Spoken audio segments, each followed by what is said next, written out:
Amanda's words hit me like a slap across the face as she stood in my son's kitchen, her wedding dress hanging pristine behind her. The best gift would be if you disappeared from our family. She smiled, that plastic smile I'd grown to hate permanently. Michael nodded in agreement, not even bothering to look at me. If you're watching this, subscribe and let me know where you're watching from. Let me give this some context first. I need your likes and comments to know you're following along with my story. How did I get here? 3 years ago, I'd sold my beautiful Victorian home, the one my late husband, Robert, and I had lovingly restored to give Michael and Amanda the down payment for their dream house. $87,000, my entire life savings handed over with a mother's unconditional love. They'd promised I'd always have a place there, always be part of their family. Now, the day before their elaborate wedding that I was financing, Amanda decided I was disposable.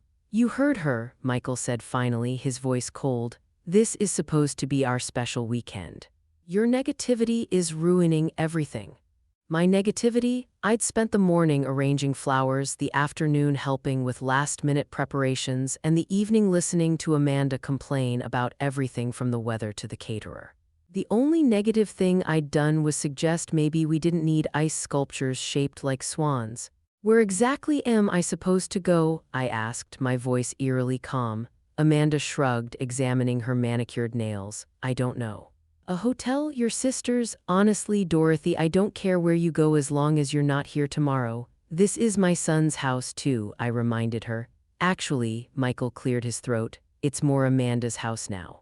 She's been handling all the finances, making the improvements. You just gave us some money once. Some money once? $87,000 reduced to some money once. I stood there in the kitchen where I'd cooked countless family dinners, looking at the granite countertops I'd helped choose, the custom cabinets my money had made possible. These people had taken everything I'd given them and convinced themselves they deserved it. That's when something inside me shifted, not broke, shifted, like a gear clicking into a different position. You're right, I said softly, I should go. Amanda looked surprised. She'd probably expected tears, pleading, the usual drama she could later describe to her friends as Dorothy being difficult again. I'll pack my things and be gone within the hour. Michael actually looked relieved. That's probably for the best. Mom, we can talk after the honeymoon once things settle down. Talk after the honeymoon, as if this was just a temporary disagreement about seating arrangements. I went upstairs to the guest room that had been my home for the past 6 months. Not my room. I wasn't allowed to call it that. Always the guest room because guests eventually leave. As I folded my clothes into my suitcase, I could hear them downstairs already planning how to rearrange the space. Amanda wanted to turn it into a yoga studio. Michael thought it would make a good office. Neither of them considered that maybe, just maybe, they should feel some guilt about throwing out the woman who'd made their perfect life possible. I paused at Robert's photograph on the nightstand. 43 years of marriage, and he'd never once made me feel unwanted in my own home. Don't worry, sweetheart, I whispered to his image. I'm not going down without a fight. But first, I had phone calls to make. Sitting in my car outside their house, no, scratch that, outside the house my money had bought, I pulled out my phone and dialed my lawyer's emergency number. Margaret Chen had been handling my affairs since Robert's death, and she'd warned me about this exact scenario. Dorothy, it's Saturday evening. Is everything all right? Margaret, I need you to pull the documentation on the house purchase, all of it.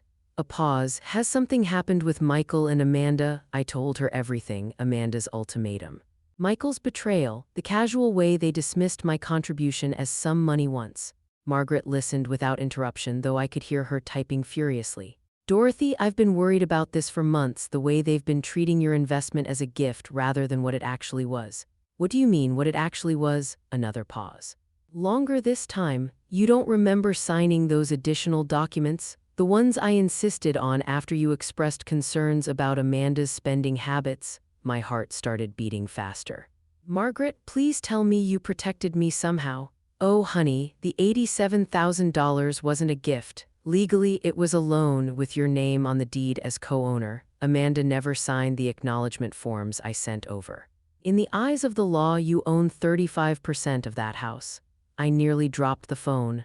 Are you serious? Dead serious. Amanda kept forgetting to sign the paperwork, and you were so focused on keeping peace in the family that you never pressed the issue. But the mortgage company has you listed as a co-borrower. The deed shows your ownership stake. It's all completely legal and binding. Through the kitchen window, I could see Amanda showing off her wedding dress to someone on video chat, probably her mother. She was laughing, gesticulating wildly, completely oblivious to the conversation that was about to change her life. Margaret, hypothetically speaking, what would happen if I wanted to sell my share of the house? Well, as a co-owner, you'd have every right to force a sale. The other owners would have first right of refusal, of course. They could buy you out at current market value. And if they couldn't afford to buy me out, then the house goes on the market and the proceeds are split according to ownership percentages. I watched Michael appear in the kitchen window, opening a bottle of champagne, celebrating their freedom from the burdensome mother, no doubt. Margaret, I need you to prepare a notice of intent to sell. I want it delivered first thing Monday morning. Dorothy, are you sure about this? Once we start this process, I've never been more sure of anything in my life. They want me to disappear, fine, but I'm taking my 35% with me.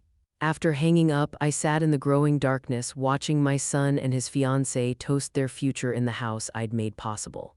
They had no idea that in less than 48 hours, their perfect little world was going to crumble. But first, I had one more call to make. Sunset Gardens Country Club, this is Jessica. Hi, Jessica, this is Dorothy Mitchell.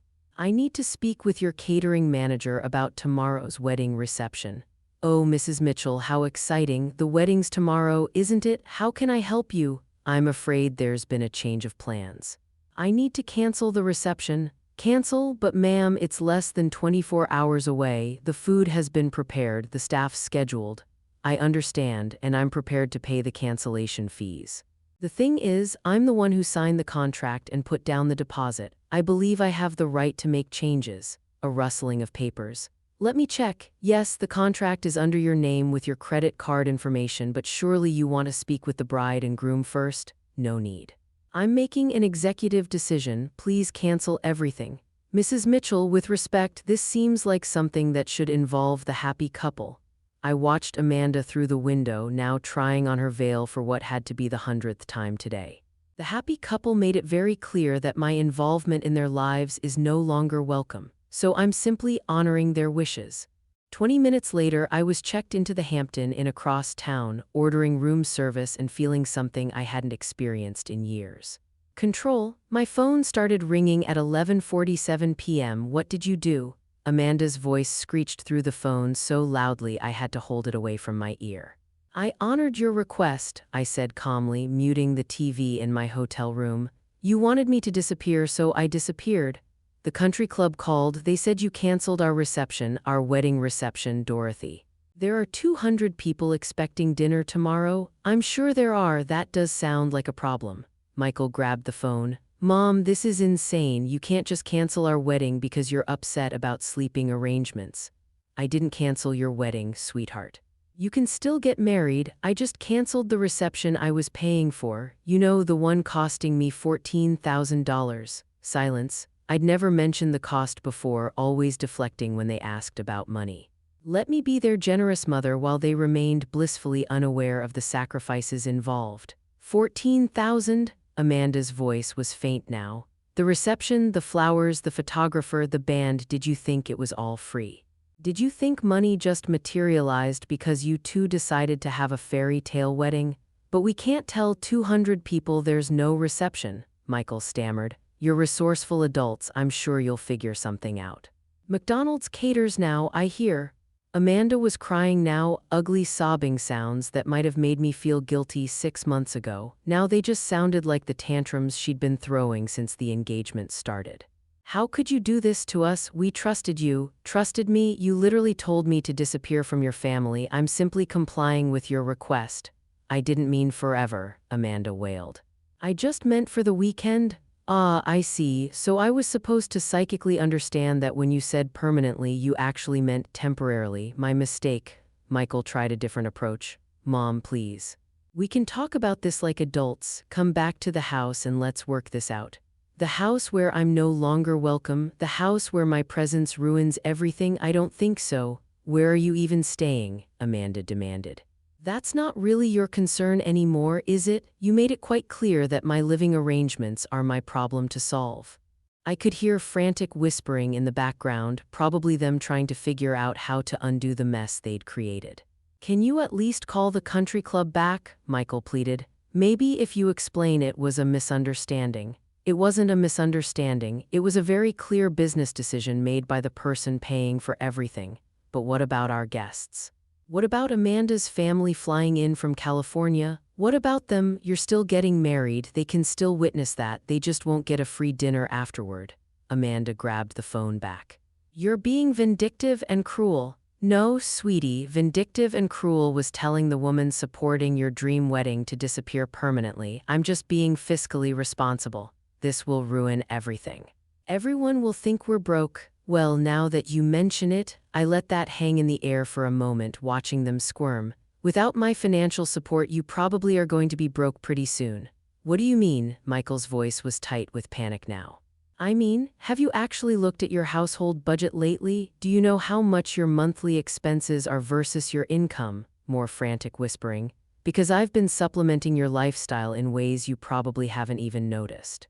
The grocery money I slip to Amanda when we shop together, the utility bills I pay online because you're always a little short this month, the car repairs, the insurance payments.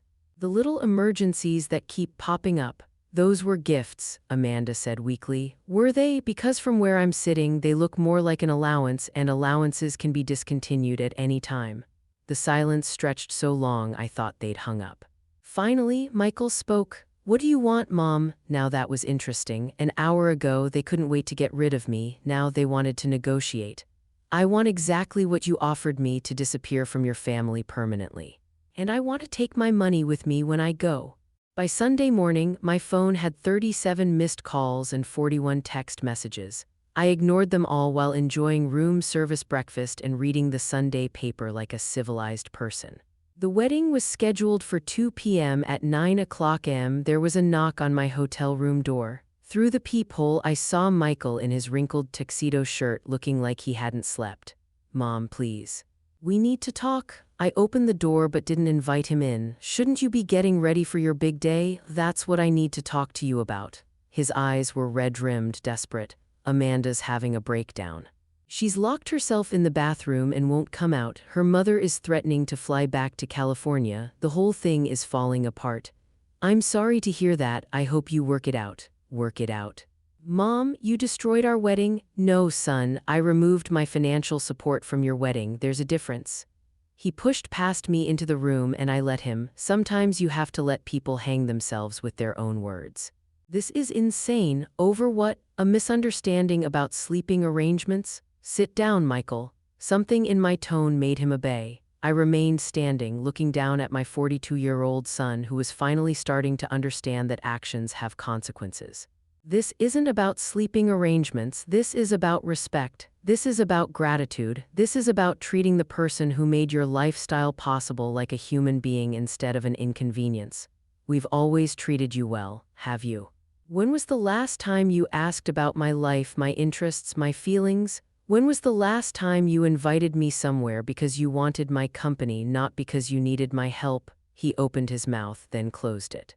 I'll wait. The silence stretched uncomfortably. When was the last time you called just to talk? When was the last time you remembered my birthday without Facebook reminding you? When was the last time you treated me like your mother instead of your personal bank? That's not fair, isn't it, Michael? In the past year, how much money have I given you and Amanda? I don't know.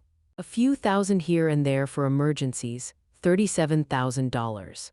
His face went white. $37,000 in emergencies and little helps, on top of the $87,000 for the house down payment. That's $124,000, Michael. More than most people make in 2 years. We were always planning to pay you back. Were you? Because Amanda's been shopping for a new car, you've been looking at vacation packages to Europe.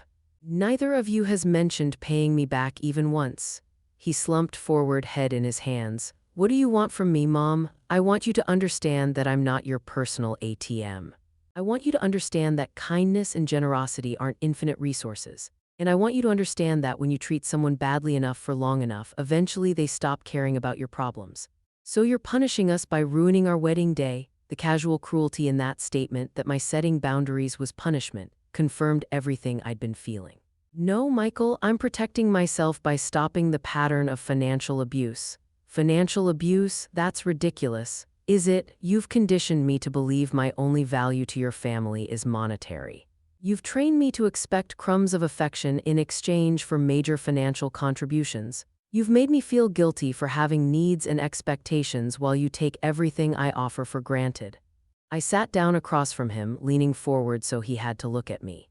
Yesterday, Amanda told me the best gift I could give your family was to disappear permanently, and you agreed with her. After everything I've done, everything I've sacrificed, you agreed that I should disappear. She didn't mean it. Yes, she did. And so did you. And you know what? I continued.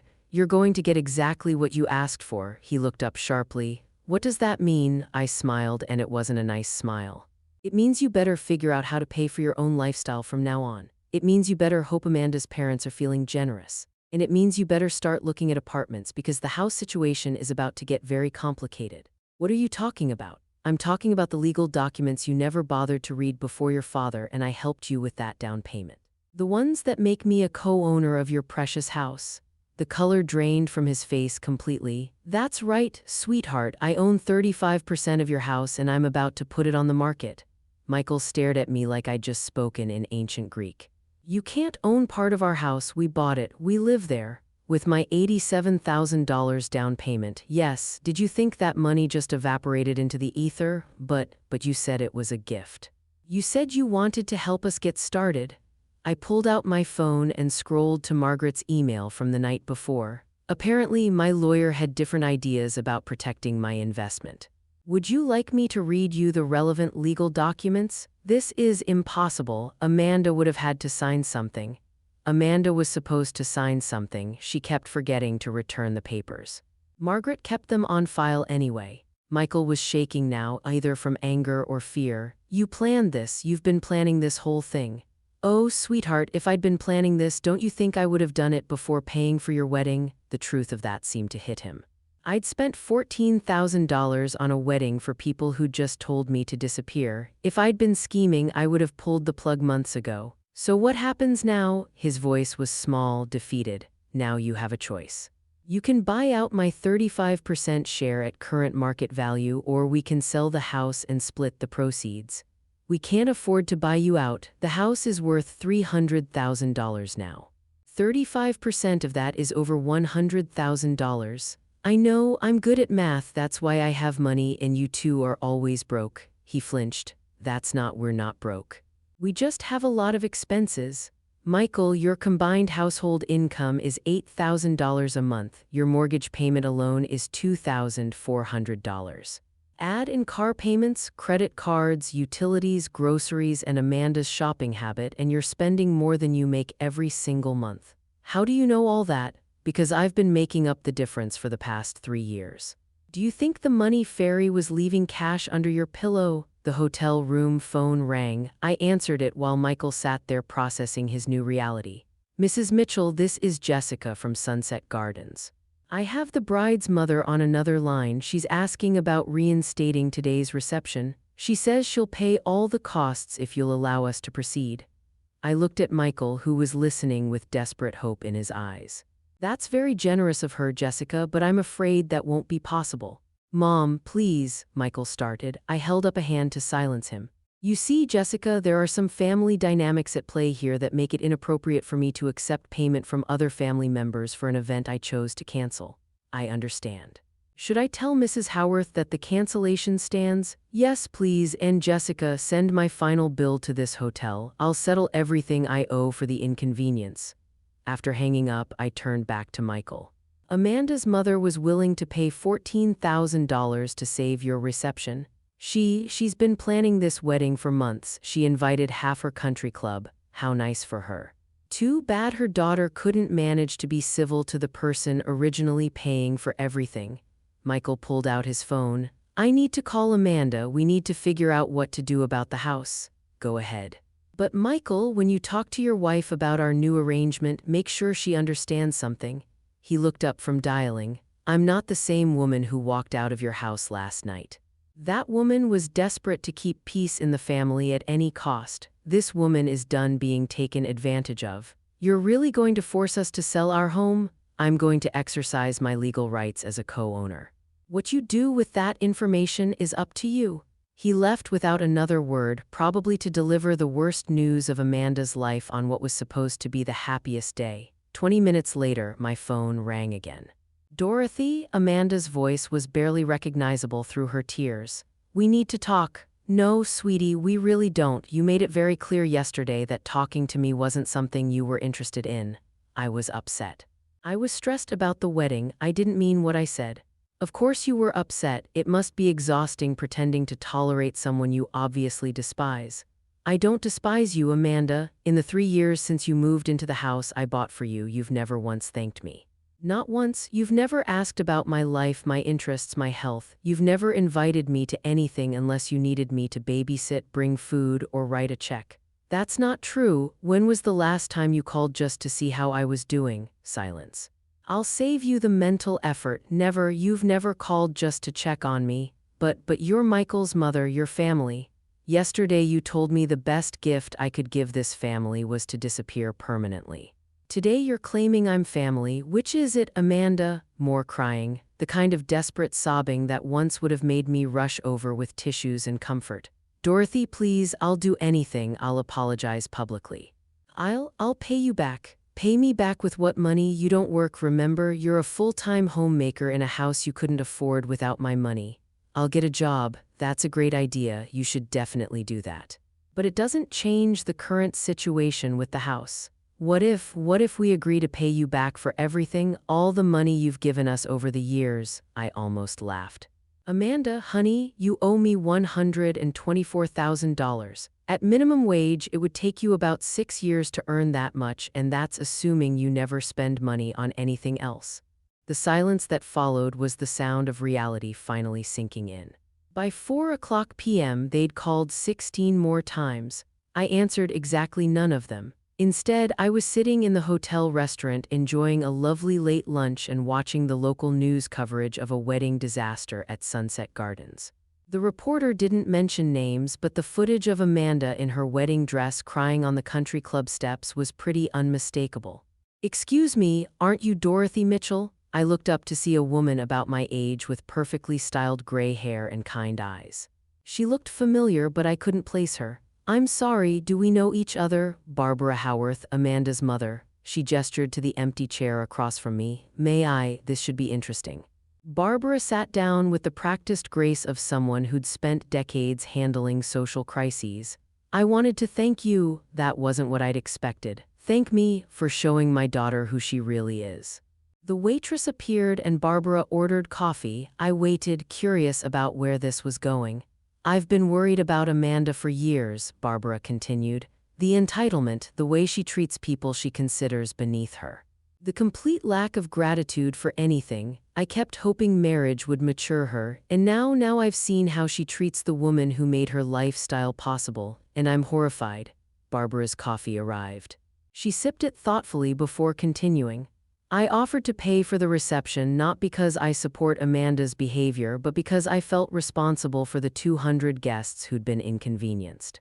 But you were right to refuse. Was I? My daughter needed to face consequences for her actions, real consequences, the kind that can't be fixed with daddy's money or mommy's connections. I studied Barbara carefully.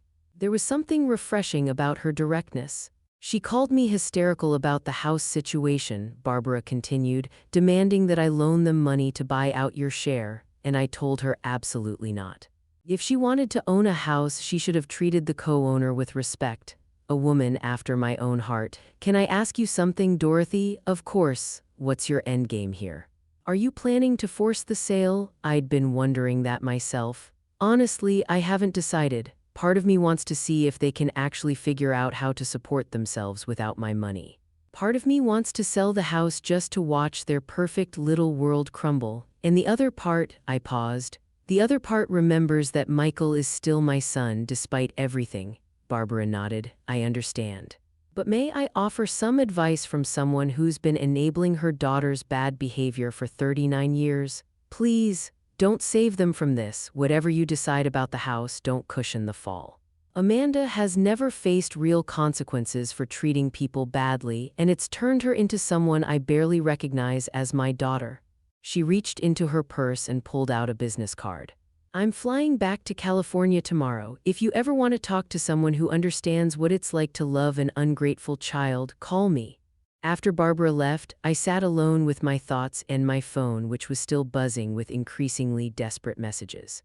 The truth was, I hadn't decided what I wanted my endgame to be. I'd been reacting, protecting myself, asserting boundaries, but now I needed to figure out what came next. The nuclear option was forcing the sale. Michael and Amanda would have to find an apartment, probably in a much less desirable part of town. They'd finally understand what it meant to live within their means. The merciful option was offering to sell them my share for less than market value, maybe what I'd actually put into the house. They'd still struggle, but they might be able to keep their home. The spite option was holding on to my ownership stake indefinitely, collecting my share of the property taxes and any improvements while watching them squirm every month.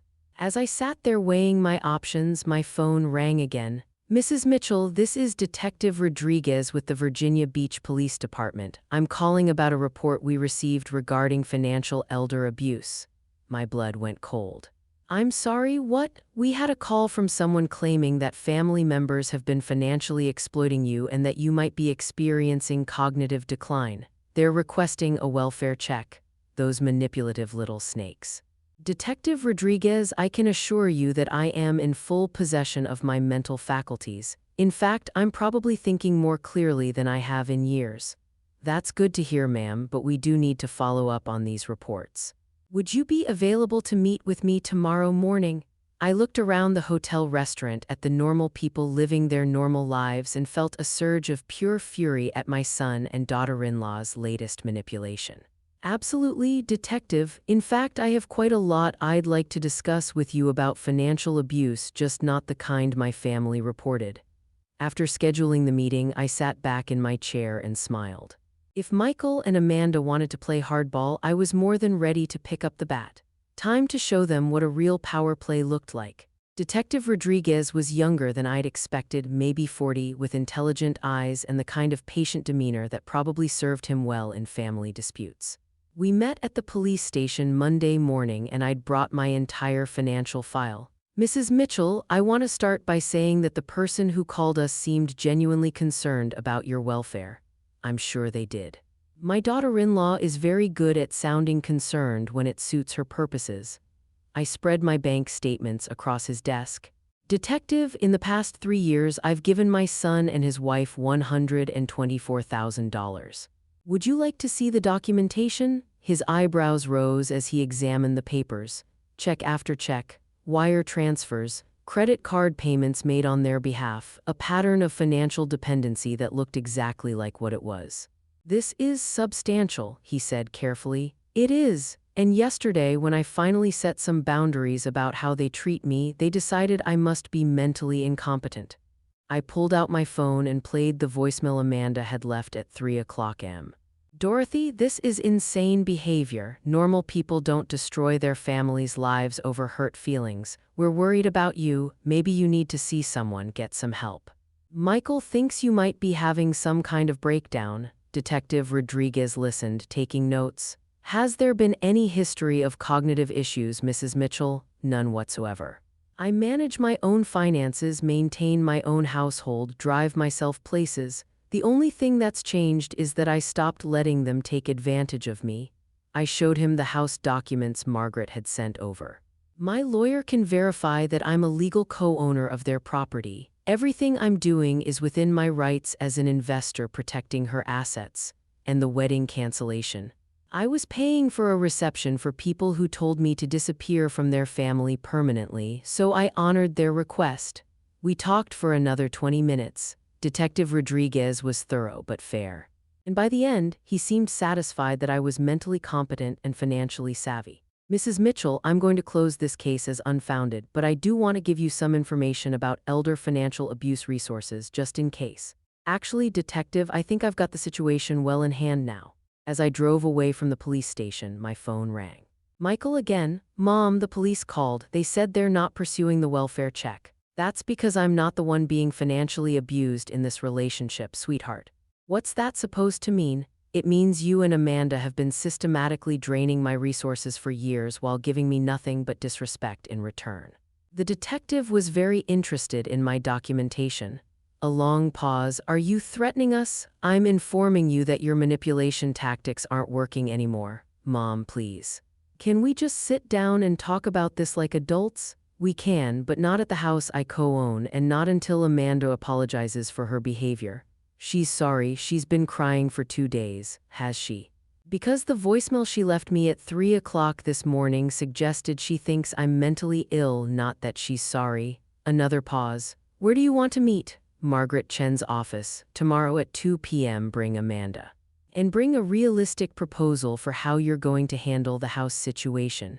A proposal? Michael, I own 35% of an asset worth $300,000. That's my retirement security. You either buy me out or we sell. Those are your options.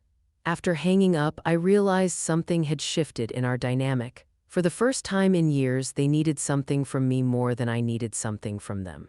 Margaret Chen's law office felt like neutral territory, all dark wood and leather-bound books. Michael and Amanda arrived 15 minutes late, looking like they'd been arguing in the car. Amanda's eyes were puffy and red, her usual polish completely gone. She'd clearly been crying for days, and part of me felt a twinge of sympathy. The other part remembered her words. The best gift would be if you disappeared from our family. Dorothy, Amanda started immediately, I owe you an enormous apology. I was stressed and overwhelmed and I said things I didn't mean. Thank you. That's a start. She looked surprised, like she'd expected me to immediately forgive everything. Margaret spread the house documents across the conference table. Let's review the facts. Dorothy provided $87,000 for the down payment. The mortgage shows her as a co-borrower. The deed lists her ownership at 35%. Michael studied the papers like they might magically change. We had no idea about the ownership stake. You would have if Amanda had signed the acknowledgement forms, Margaret replied crisply. I sent them 3 times. I was busy with wedding planning, Amanda said weakly. For 3 years, Margaret's tone was beautifully skeptical. I let them squirm for a moment before speaking. The question now is how we move forward. I have a proposal. They both leaned forward hopefully. Option 1. You buy out my 35% share at current market value, $105,000. Amanda's face went white. We don't have that kind of money. Option 2. We put the house on the market and split the proceeds according to ownership percentages. We'd have to move, Michael said quietly. Yes, you would, to something you can actually afford. What about option 3? Amanda asked desperately. There is no option 3, those are your choices.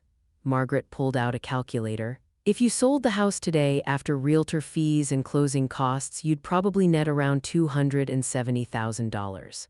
Dorothy's share would be about $95,000. You'd have roughly $175,000 to find new housing. That's not enough for anything decent, Amanda protested. It's enough for a nice apartment or a smaller house in a different neighborhood, I replied. You know, the kind of place people with your actual income should be living. Michael ran his hands through his hair. Mom, is there any way we can work out a payment plan? Maybe we could pay you monthly until we've bought out your share. I'd been waiting for this. At what interest rate and with what collateral? You've already proven you don't honor financial agreements. That's not fair, isn't it? You owe me $37,000 in emergency loans that you never intended to repay. Why would I trust you with another $100,000? Amanda started crying again. This is going to destroy our lives. No, Amanda, this is going to force you to live within your means for the first time in your adult life. But what about our credit? What about our reputation? I almost laughed. Your credit, honey, your credit is already terrible. You've been late on every bill for months, I know, because I've been bailing you out. Margaret cleared her throat. I need to advise you that Dorothy has every legal right to force a sale. She's being more than generous by offering these options. How long do we have to decide? Michael asked. 30 days, I said. That should give you time to explore your financing options. As we prepared to leave, Amanda grabbed my arm. Dorothy, please, I know I hurt you, but we're family. Doesn't that count for something? I looked at her hand on my arm, then at her face. For just a moment, I saw the scared young woman behind the entitled facade. Amanda, family is supposed to count for something. That's exactly the point. 2 weeks into their 30-day deadline, I got an unexpected visitor. Barbara Howarth stood on my hotel room doorstep with a bottle of wine and a determined expression. I hope you don't mind me dropping by. I got your hotel information from Margaret Chen. I invited her in, curious about what had brought Amanda's mother back to Virginia. I came to check on the kids, Barbara said, settling into the room's only armchair. And to talk to you. How are they doing? Terribly. Amanda's having daily panic attacks. Michael's working overtime trying to find a loan. They're fighting constantly. I poured us both glasses of wine, surprised to find I felt less satisfaction in their misery than I'd expected. Barbara, are you here to ask me to reconsider? Actually, no. I'm here to tell you about Amanda's father. That wasn't what I'd expected. Richard spoiled our daughter rotten, Barbara continued. Every tantrum was rewarded, every consequence was cushioned. Every failure was someone else's fault. She sipped her wine thoughtfully. When Amanda was 16, she totaled her car driving drunk. Instead of letting her face the legal consequences, Richard hired the best lawyer money could buy and got the charges dropped. Why are you telling me this? Because I've watched my daughter become someone I don't recognize, and I finally understand that her problems aren't going to be solved by more money or more rescuing. Barbara reached into her purse and pulled out a check. Amanda asked me to give you this. It's for $25,000, a good faith payment toward buying out your share. I looked at the check but didn't touch it. And what did you tell her? I told her I wouldn't be her enabler anymore. That check represents Richard's life insurance policy, money I was saving for her inheritance. She tore the check in half. Barbara, that's a lot of money. Money Amanda hasn't earned and doesn't deserve. Dorothy, I want you to know that whatever you decide about the house, you have my support, even if it means they lose their home. Especially then, maybe having to start over will teach Amanda what work and gratitude actually mean. After Barbara left, I sat alone with my thoughts. For 3 years, I'd been Amanda's enabler just as much as her parents had been. Every time I wrote a check to cover their shortfall, I'd been teaching them that there would always be someone to catch them when they fell. The question was, what kind of lesson did I want them to learn now? My phone buzzed with a text from Michael. Mom, we've been approved for a home equity loan that would cover $60,000 toward buying you out. Can we meet to discuss partial payment arrangements for the rest? I stared at the message for a long time. They were trying, which was more than they'd done in years, but a home equity loan meant going deeper into debt, not learning to live responsibly. I typed back, we can discuss it, but I want to see a complete household budget and a realistic plan for paying off all your debts, not just mine. His response came immediately, anything you want, Mom, we just want to make this right. For the first time since this whole thing started, that sounded like progress. The budget meeting was enlightening in the worst possible way. Michael and Amanda spread their financial documents across Margaret's conference table like evidence of a crime, which, in a way, they were. Okay, I said, reviewing their monthly expenses. You spend $400 a month on restaurants. We both work long hours, Amanda said defensively. Sometimes we're too tired to cook. You don't work at all. I mean, Michael works long hours. I moved down the list. $300 a month on Amanda's clothing budget. I need to look professional for social events. What social events? You don't have a job. Amanda's face was getting red, but I continued. $200 on premium cable and streaming services. $150 on Amanda's gym membership that you use maybe twice a month. $800 a month in credit card minimums for what appears to be shopping and vacation debt. Michael was adding numbers on his phone calculator. Mom, I know it looks bad. It looks like you're living a lifestyle that requires about $12,000 a month when you bring home $8,000. But with the home equity loan, we could pay off the credit cards and reduce our monthly expenses significantly, Amanda said hopefully. I looked at Margaret, who was taking notes with professional detachment. Amanda, you'd be borrowing against the house to pay off credit card debt. What happens when you run up the credit cards again? We won't.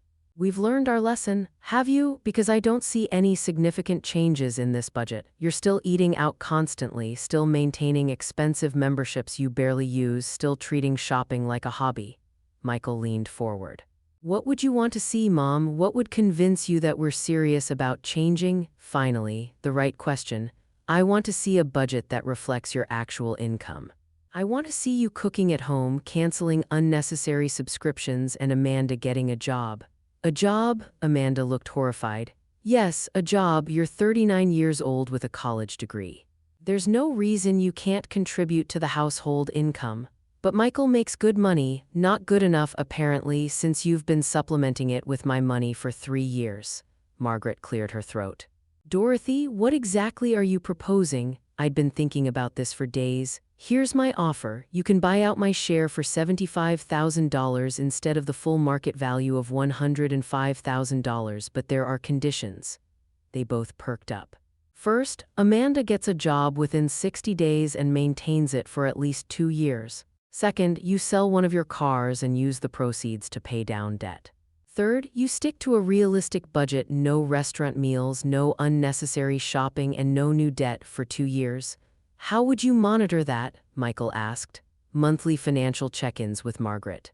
You provide bank statements, credit reports, and proof of income. If you violate any of the conditions, the full amount becomes due immediately. Amanda was shaking her head. That's like being in financial prison. No, Amanda. That's called being accountable for your choices. They asked for time to discuss it privately. While they huddled in the hallway, Margaret turned to me. This is either very generous or very cruel. I can't decide which, maybe it's both. When they came back, Michael spoke for both of them. We accept your terms. All of them, Amanda confirmed, though she looked like she was swallowing poison. Margaret started drafting the agreement. I'll need this notarized and filed with the county recorder's office. As we finalized the paperwork, I watched my son and daughter-in-law sign away their financial freedom for the next 2 years. Part of me felt victorious, part of me felt sad that it had come to this, but mostly I felt like I was finally teaching them a lesson their parents should have taught them decades ago: actions have consequences. And family isn't a free pass to treat people badly. 6 months later, I was sitting in my new apartment, a lovely 2-bedroom place in a senior community with a pool and walking trails, when Amanda called with surprising news. Dorothy, I got the promotion. Amanda had started working as a receptionist at a dental office, and apparently she'd been good enough at it to move up to office manager. That's wonderful, honey. How do you feel? Exhausted, she laughed, and it was the first genuine laugh I'd heard from her in years, but also proud. I never knew I was good at organizing things. You always were. You just never had to use those skills before. There was a pause. Dorothy, I owe you an apology, a real one, not the panicked one from Margaret's office. I'm listening. I was horrible to you for years. I treated you like an ATM and then got angry when you had feelings about it. I told myself you were just being dramatic, but the truth is I was entitled and cruel. I set down my coffee cup, surprised by how much her words affected me. What changed your mind? Having to work for money instead of just asking for it. Realizing how hard it is to save even $100 when you're paying your own bills. Understanding what you sacrificed to help us. And Michael, he's getting there. He still thinks you were too harsh, but he admits we needed to change. Through my window, I could see other residents working in the community garden. I'd signed up to help with the spring planting next week. How are things between you two? Better. Actually, we're talking more now that we're not constantly stressed about money. We cook together, we take walks instead of going shopping. It's nice. I'm glad. Dorothy, would you like to come to dinner sometime? Nothing fancy, just homemade spaghetti and maybe some conversation that isn't about money. I thought about it. The old Dorothy would have said yes immediately, desperate to restore the relationship. The new Dorothy had learned to protect her boundaries. I'd like that, but let's start with lunch in a public place. Baby steps. Of course. Whatever you're comfortable with. After we hung up, I sat quietly for a while, processing how different this conversation had felt from all the others. Amanda had sounded like an adult taking responsibility for her actions, not a child making excuses. Maybe the lesson had finally taken root. My phone buzzed with a text from Barbara Howarth. Heard about Amanda's promotion. Thank you for not giving up on her. I texted back, thank you for not bailing her out. Sometimes the kindest thing you can do for someone is let them face the consequences of their choices. Sometimes love means saying no, and sometimes the best gift you can give someone is the opportunity to discover who they really are when no one's there to catch them. I'd spent 3 years being their safety net, and in doing so, I'd robbed them of the chance to develop their own strength. When I finally pulled that net away, they learned to fly, not because they wanted to, but because they had to. And maybe that was the most valuable lesson of all. Outside my window, the sun was setting over the walking trail where I'd signed up for the seniors hiking group. Tomorrow, I was having lunch with a man named Frank who'd asked me out after we'd both laughed at the same joke during last week's book club meeting. At 68, I was finally learning what it felt like to be valued for who I was, not what I could provide. And that was worth more than all the money I'd ever given away. Thanks for listening. Don't forget to subscribe and feel free to share your story in the comments. Your voice matters.